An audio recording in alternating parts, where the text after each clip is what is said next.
What's up, everybody? It's me, Stevie, Super Smart Shibu, Super Smart Grey Wolf, and today I'm going to be talking about how modern gaming lost its aesthetic. So let's get into this. So now I want to talk about character design-wise. Now, for this one, I'm going to be using Resident Evil and Silent Hill, specifically Resident Evil 4 Remake, Ashley's design versus Heather from Silent Hill 3. So yeah, I think, long story short, in the past, many characters were depicted like they fit a specific type of, image for either, like the art style or the models fit that type of character aesthetic. Now, when it comes down to it, for example, Ashley from Resident Evil, the original, versus modern times, the remake, it's kind of weird, you know what I mean? Because we see these specific, designs for these remakes, and it's like they're all nice and fresh. Look at Leon, look at Ada as well. It's not just this character. And then it's like has like that glossy look, and even if you mess around with the brightness in the game, it just has that specific look to it, and it just does not fit the horror genre. It just looks a little weird, like everything needs to be perfect and nice and really maintained good. It's like, what? And then when you look at another character, comparing Ashley to Heather, by the way, the only reason I'm comparing these two is because, come on, the classic meme, Resident Evil copies Silent Hill 3 to make Ashley, comparing the two, like, hey, it has similarities, let's say, right? So when you look at Silent Hill 3, you could see it, you could see it in Heather. You don't need to know nothing about Silent Hill 3, Heather herself. Just look at the two and compare the two, like the remake Ashley to Heather from Silent Hill 3 PS2, early 2000s. By just looking at the design, you could tell what type of game, from genre she's in. You could see in the details, like in the eyes, it's like desperation or sleep and relaxation. The clothes dirty and stained a little ripped up. You could see overall, like this character is in a game that's where she's going through a sick situation, and it's a serious shit's going down. You know what I mean? Like, you could tell, like, wow. And I don't get that with Resident Evil 4 Remake. That look. It's just like, what happened? And other horror games do this as well, not just Capcom. So the next thing I want to talk about is character designs, and models. Now, real quick, let me just say this. Nothing against any, actor, actress who's modeling for these specific characters in the remakes or remasters. When I speak about everything I'm about to say, it's more of me talking about the companies itself. You know what I mean? So, for example, one thing that I noticed, like Ashley from Resident Evil 4, they hired an actress or a model to model her. You know what I mean? And there's no issue with the idea of, and her side. But I do have an issue with Capcom's side and companies that do that. By the way, this is not new. They've been doing this since the PS3 days or even before, you know what I mean? But PS3 days is from what I remember with something Rain, something like that. They hired an actress to be a model for that specific protagonist within that game. Now, I forget because I was never interested in that game. No hate to the actress. It's just that genre did not hit me, you know what I mean, from the trailers I've seen back then. Now, the idea of taking someone, let's say hey, I'm going to hire you, boom, now you're going to be digitalized into a game. I find that, like I said, company wise, Capcom wise in this case, it's lazy. It's boring, it's lazy. It's like basically you could get any famous person, put them in a game and say, okay, whatever, just like any movie, any TV show. It's like, where's the creativity? Hire talented artists, who have the ability to create such a wonderful character designs. Look at Heather, for example, or look at the Persona guilds, and guys, or you could look at other types of fantasy like or horror game like characters.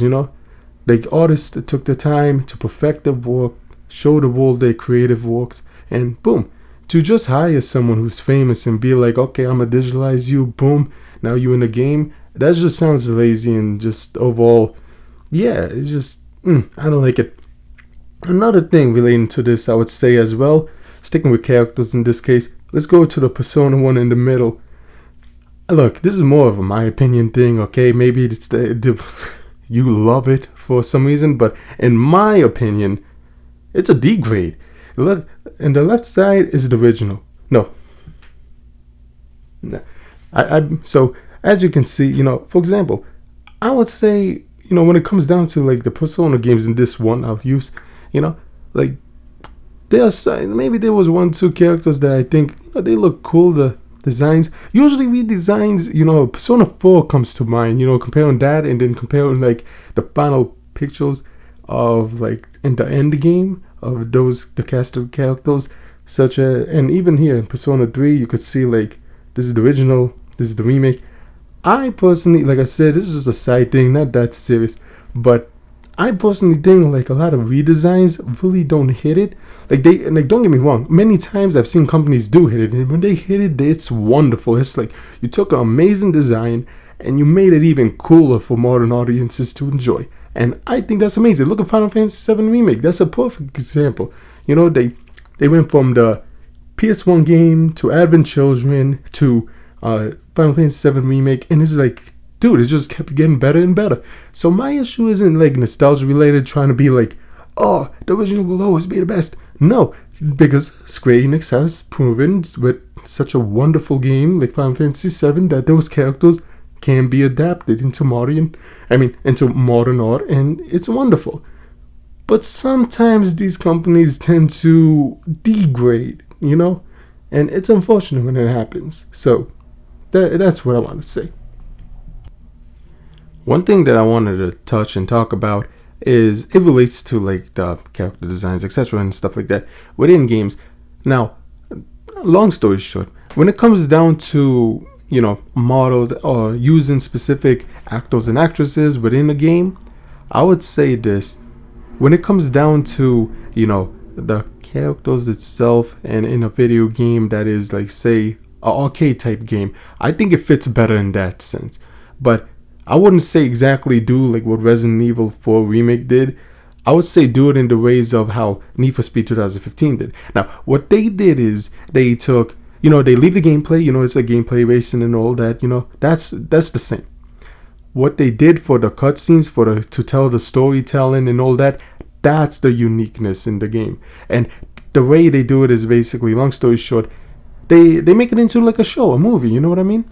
They record like live action style. They record humans interacting with each other, like what was it?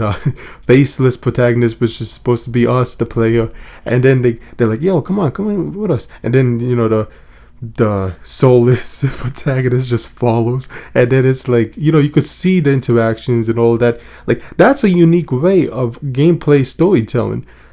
That I don't have an issue with.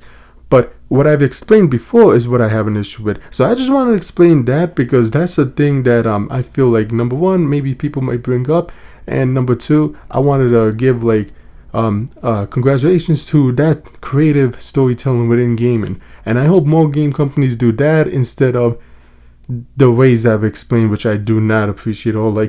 So yeah. And again, I blame the companies, not the actors and actresses. I wish them the best. The companies themselves, they could go figure out themselves what the hell to do, and hopefully they improve themselves in the future. So I just wanted to add this part in before moving on completely. So the next thing I want to talk about is that one thing that I noticed many times in modern gaming is some video games, with some exceptions, they do have similar looks within their own respective genres, and they do feel the same or have similar gameplays that's just feels like it's worn out. You know what I mean?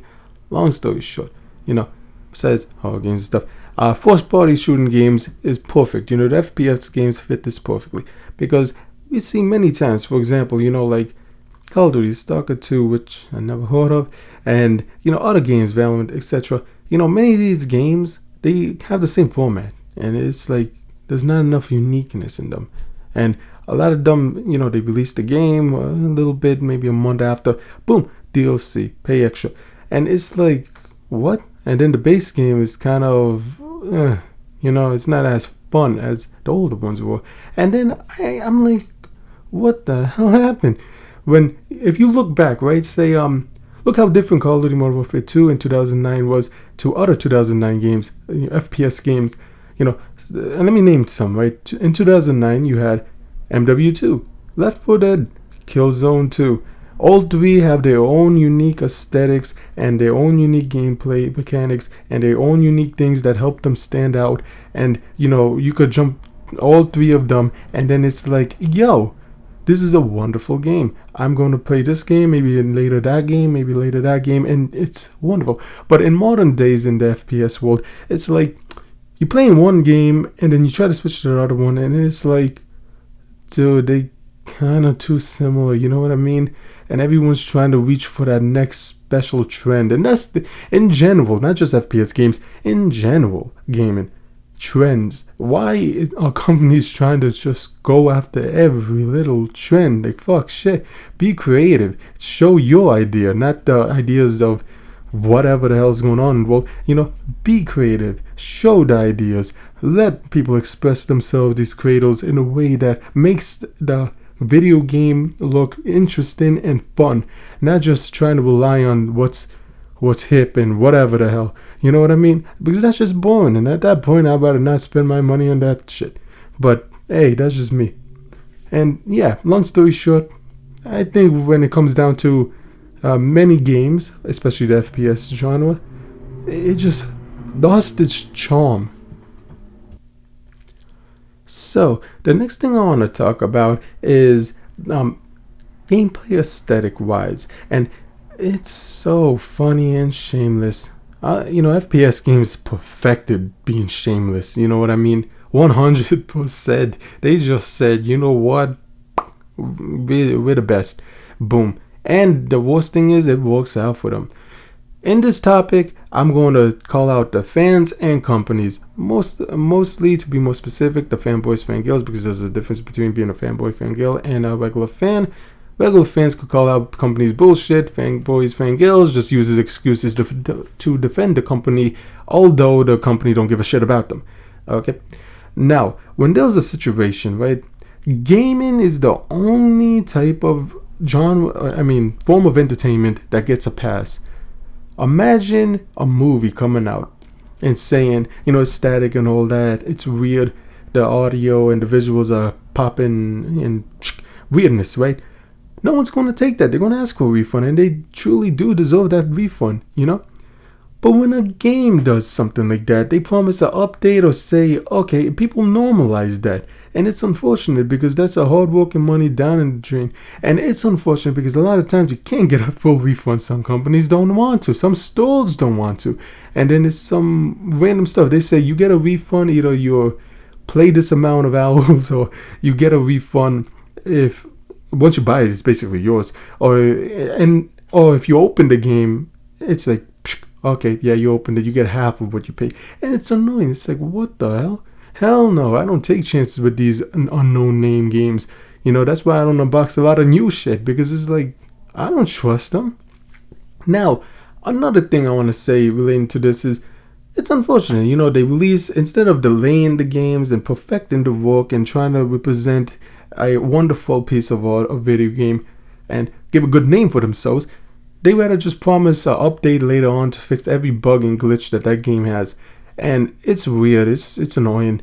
I would say these anti-consumer business practices is either going to be the downfall of the video game crash, and lead to that stuff, or people are going to start calling them out and they're going to change their way. I hope they change their ways and try to, adapt to a better business move. But, seeing how games are nowadays, yeah, it's weird. And that's one thing that I wanted to say. Also, another thing relating to games, a lot of times, games release, and like in the first week or two, or a month later, it's like, boom, guess what? DLC. It's like, my dude, what the hell? The game just released a month ago. Why do I need to pay a game DLC that's basically similar to the price of the game, almost there? And it's like, you couldn't wait a year or something? And this is a point I made before, but I'm gonna make it again because, man, I've seen this before and it's annoying. I've seen this recently, and it's annoying. It's just like, man. And I've talked to other gamers as well when I go around and out. And long story short, they get annoyed too. The last thing I want to talk about is the gameplay aesthetic. Now, the overall experience of a gameplay, that's what video games are, to play the games. So if that's kind of, failing and dying, it's unfortunate. It kills the game. And then, boom, without a waste of money and all that stuff, randomness. And one thing that I would say is, I wonder, at times, why are some video games still online mode? Why are their online multiplayer modes up if the developers aren't even going to do updates or maintain the game? At that point, just shut it down completely. You know what I mean? Because, like, if you're going to, if someone cares about their passion, work, and stuff like that, they'll do updates to fix it, maintain it, so nothing's like buggy or nothing like that. And nowadays, depends the specific type of game, people tend to exploit the issues and hack it and this and that, many unfortunate things, and then it ruins the experience for the players that actually want to have fun and enjoy the games. So one thing that I wanted to say is, at least, update it, maintain what, is still up online. Because if you're not, then at that point, just shut it down because it's not fun no more. And that's one thing that I've been seeing a lot, to be honest. And, the FPS games come to mind, but I've heard this happen to many game genres. You know what I mean? Racing games, Pokemon, other types of games. It's like these companies, they release a game, they hype it up, the DLC died out, boom, let's go to another one, and then they leave that one to die. And it's like, are you serious? This is how modern gaming is? It's awful. And I think that's one thing that's not talked that much about a lot. So, after talking about how modern gaming lost its aesthetic, let me know what you all think and how you all feel about the modern gaming and stuff and everything I've talked about in this video. I hope you enjoyed the video. Don't forget to like, comment, subscribe, and until next time, bye.